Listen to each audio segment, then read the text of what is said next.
అందరికీ నమస్కారం. కున్సెట్ శ్రీనివాస్ ఛానల్ స్వాగతం. ఫస్ట్ టైం చూసినట్టు సబ్స్క్రైబ్ చేసి బెల్ సింబల్ ప్రెస్ చేయండి.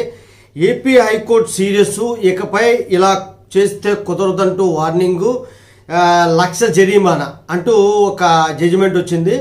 ఏంటి ఎందువల్ల అంటే, ఎవరైనా ప్రజావాణ్య పిటిషను లేదా పబ్లిక్ ఇంట్రెస్ట్ లిటిగేషన్ అంటారు, ఈ పిటిషన్లు దాఖలు చేయడం మళ్ళీ విత్డ్రా చేసుకోవడం, ఉపసంహరించుకోవడం చేస్తున్నారు. ఇలా అయితే ఎట్టి పరిస్థితుల్లో ఒప్పుకోమంటూ హైకోర్టు చెప్పింది.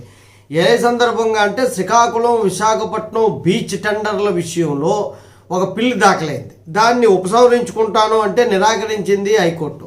అదే గుంటూరు జిల్లాలోని కృష్ణానది ఒడ్డున నిర్మించినటువంటి కట్టడాలను కూల్చేసినటువంటి విషయాలపై కూడా పిల్లి దాఖలైంది.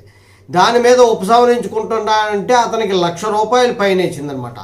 ₹1,00,000 ఫైన్ వేసింది. ఎందుకంటే ఇలాంటి పిల్స్ అనేవి దాఖలు చేయడం, ఉపసంహరించుకోవడం మీ ఇష్టానుసారంగా ఉంది అని చెప్పేసి చాలా తీవ్రంగా ఈ పరిగణిస్తున్నాం. ప్రజల్లో అవగాహన కల్పించాలి వీటి మీద అని ప్రభుత్వానికి కూడా సూచించింది.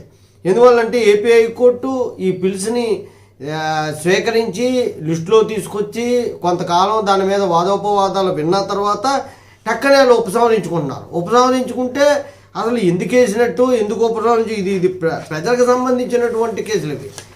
వీళ్ళు ఇష్టం వచ్చినట్టు ఉపసంహరించుకోవడానికి కుదరదని చెప్పేసి దాఖలు చేయడం వరకే, కానీ దాఖలు చేసిన తర్వాత ఉపసంహరించుకోవడానికి కుదరదు అని చెప్పింది. భారీ జరిమానా కూడా ఒకరికైతే గుంటూరులో జరిగిన కట్టడాలు కోల్చుతున్నటువంటి పిల్లు విషయంలో ₹1,00,000 జరిమానా వేసింది.